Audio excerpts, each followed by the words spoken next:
Hello everybody, welcome to Ivision. Today we'll be talking to a completely different personality, a very unique personality. He's a person who's traveled a lot around the world, more than 10 countries. He was born in one country, he was bred in one country, he was reared in a different country. He is a person who is been the advisor of one of former governments with regard to entrepreneurship. He's the CEO of his own company. He is none other than Daniel Ramamoorthy.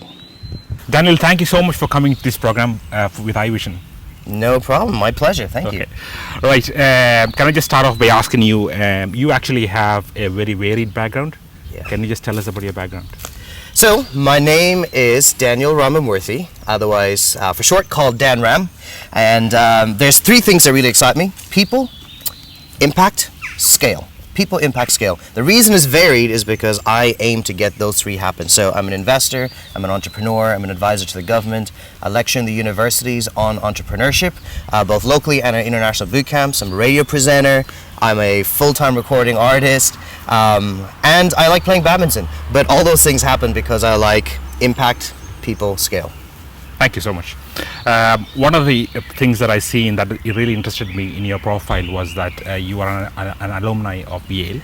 Yes, from a long time ago. Tell me some key important experiences that you had there. First of all, it makes me feel really old because it was 2008 when I graduated. Right. So it was almost 10 years ago. Right. So I studied economics at Yale, 4 years. I know I have a strange American accent, but going to Yale was the first time I'd actually gone to the US. Okay. I'd never been to the US before. But studying in an American university is very different from studying in other universities. It was a really great, comprehensive program. It wasn't just education, it was also growing socially and growing in my music and in my sports and really being grown as a human. I think that's what I'm really grateful to Yale University for. It wasn't just education, which was phenomenal and at a great standard, but was the entire package of living with my classmates, of being in these residential colleges, of getting involved during the daytime and in the nighttime with all kind of activities and just growing as a human. Okay. That's good. You were handpicked to be the one of the advisors to one of the former governments in Ireland. Mm-hmm. How did that happen? Well, so that is a story about the power of yes. Okay. 5 years ago, I moved to this country in the recession, 2010, and I'd got the economics degree from Yale University. I'd worked for the UN. I got the MBA from Trinity College. I would have thought, and a lot of people would have thought, that I would get a job quite easily, right? So I applied for some jobs, and I got 0. Then I applied for a few more, and I got no responses. I might have applied for possibly hundreds of jobs and did not get hardly maybe a handful of responses, but no jobs, you know?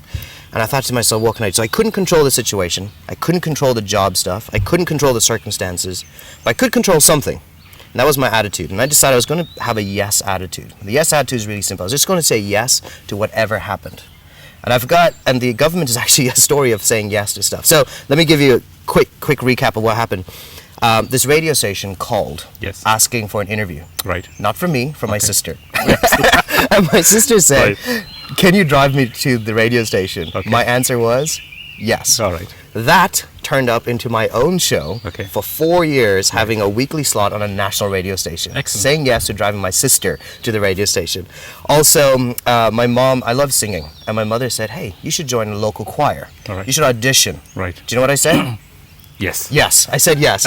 And when I said yes, that turned into 5 years of performing with Europe's largest intercultural choir, the Discovery Gospel Choir. Right. We have sung for President D. Higgins in his home. Yeah. We've shared stages with international celebrities. Yeah. I've been on radio stations and televisions, some of the biggest stages, simply saying yes to an audition 5 years ago. Yeah. The government was a similar thing. Okay. There was an opportunity from a friend of mine to come and speak to her class. Okay. A bunch of young 11, 12-year-old kids who didn't have any experience in business, to be a pretend investor for them. Right. Do you know what I said?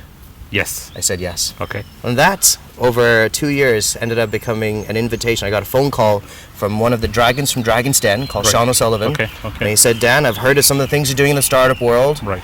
Would you be interested Right. in being a advisor on the 7-person panel called the Entrepreneurship Forum, advising Minister Bruton, who's the Minister for Jobs, Enterprise and Innovation, around a startup policy. Right. Saying yes to a bunch of primary school students. Right. Thank you very much. That's very interesting. You are actually a pioneer of startups, as you just said. Yeah. Tell us about your own startup, Treehouse. Yeah, so Treehouse is the most, actually it's not the most recent one because that one we have exited out of. Oh, really? But Treehouse was something that came out of the government policy. One of the things we talked about is we should have a co-working space. Okay. And a co-working space is a shared space where entrepreneurs can come together, be mentored, be funded, be partnered, be helped, supported to grow. Yeah. So instead of just talking about it in the government, I decided I'm actually going to do it. Right. So we built a community of entrepreneurs, about 150 social and for-profit entrepreneurs, and supported them in many ways. Okay. We were very close to getting a property. Okay. Once, twice, 3 times it failed. Right. And it's important to realize that failure is an important part of startups as well. But the beautiful thing is, because of the community, because of the work trying to add value, that ended up in a larger opportunity with a UK company called Maker Life that acquired me and Treehouse and our community and our resources to build something that is co-working, co-living, and co-learning, which is based in the US, in the UK, soon in Ireland, and in Hong Kong. So the little efforts here in Ireland led to something quite international. But I have lots of new ones as well. I've got Park PMP that 2 weeks ago just raised €500,000, and it's an Airbnb for driveways. And I've got a few other projects in the pipeline, which I guess we will see. Very good. Thank you very much. You are a voracious public speaker. I've seen a lot of speaking of yours in the websites, in the YouTube and everywhere. Are you saying I have a big mouth? Yeah. But you speak, you do it very well, actually. Thank you. You have the instincts of some of the best speakers in the world, right? And how do you actually do that? And what are your pointers for somebody amongst us who actually wants to do that? Well, the biggest thing is, I think it's great to talk about stuff you're passionate about, right? If you are just leading a workshop on something you don't care about, it shows. Right, okay. But if it's a topic that you love, it's actually quite natural. So I'd actually say do things that you love doing. It becomes really easy to talk about that. Right. Recently I did a TEDx talk. Yes. And in February about growing up as an immigrant in multiple countries. My dad was with the Indian Foreign Service, and so I grew up in 10 countries. But that was my life story. It's very easy to be in love with the incredible experiences that your parents have given you. So that was an easy conversation to have on a TED platform. So first, be in love with and be passionate about what it is you're talking about, the topic. 2, practice. I'll tell you something quite embarrassing. Do you practice a lot in front of the mirror?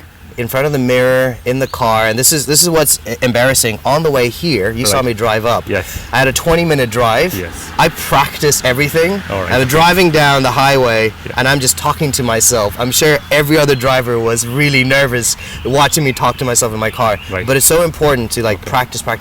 Right. And 3, get feedback. If it's something you love doing, you will take criticism. And I always ask people, how can I have done better? So it's not that I've mastered this. I'm constantly in a process of learning. So invite people who will help you become better. Very good. Okay, thank you for that. What are your future plans? Do you have any great expectations down the line? Always have great expectations. Never stop dreaming, right? There's a few things, some small, some big. Yeah. One, I love giving advice on entrepreneurship because I had many great people give me advice. And so I'm starting a Ask Dan Ram show. Okay. Currently it's on Snapchat and Twitter. So if you go to my website www.iamdanram.com or follow me at iamdanram on Snapchat and Twitter, I constantly give advice on how to build businesses. So how to raise money, should you get a co-founder, where do you set up, what are the legals around it, and I give that all for free. Because I had a lot of people that mentored me, so I want to do that as well. So there's a YouTube channel that's starting in the summer around that, so do check that out. 2, I want to continue growing Maker Life and Park PNP, my 2 startups. 3, I want to move more into the investor world, so I'm looking to be a partner in a couple investment firms, which will be revealed post-summer. But we are living in this beautiful country called Ireland. I love being here. I know a lot of people find that quite ridiculous, given that I do work on multiple planets. I want to continue building a base here, because Ireland is hands down the best place to build a business. But I want to continue doing more international projects. So something for me a little bit long-term is to build a great company and a base here, but for me to continue collaborating internationally on projects. Right, very good. Thank you for that. Do you have any advice to our youngsters who's actually looking up on you? Advice, so much advice. Again, I snap every single day, so certainly follow that. For every day there's all kinds of advice coming out, so I am Dan Ram. But the big thing for me right now is start now, start simple. I never chased position. I always chased mission. Yeah. There's a difference between position and mission. Right. A lot of people chase position. Right. You know, they get excited about, you graduated from a great college, or you have a CEO title, Yes. or you're an investor, or some of those things. Yeah. Position follows people who know their mission. Find things that you love. And the way to do that is start now. Find out what is it that you love. Is it sports? Is it music? Is it business? Is it whatever it is? Is it people? Find out what you love doing and start now. You don't have to wait till you finish college. You don't have to wait till you're an expert in the field, because you'll never be an expert in the field. You don't have to wait till you have funding. Start now, and then start simple. You don't start with the big plan. We have a thing called the lean canvas, and that is you start really simple right now. Sketch it out on a napkin. Talk to a parent or a friend about your idea. Write out the dream and stick it on a bathroom wall so you see it every single day when you go to the bathroom. Start now, start simple. So that's the advice I'll give right now. But again, please follow the stuff that I'm doing. Maybe we can get it on the screen somewhere. Yes, and we'll do then it. there'll We'll be do daily advice on how to build businesses. Okay. Daniel, thank you so much for your time. Thank you. Thank you. That was Daniel Ramamoorthy that we've been speaking to for the last number of minutes. I'm sure you've all enjoyed it. So till we come out with yet another important personality, unique personality again in the next couple of weeks, till then, it's goodbye from Ivision. Thank you.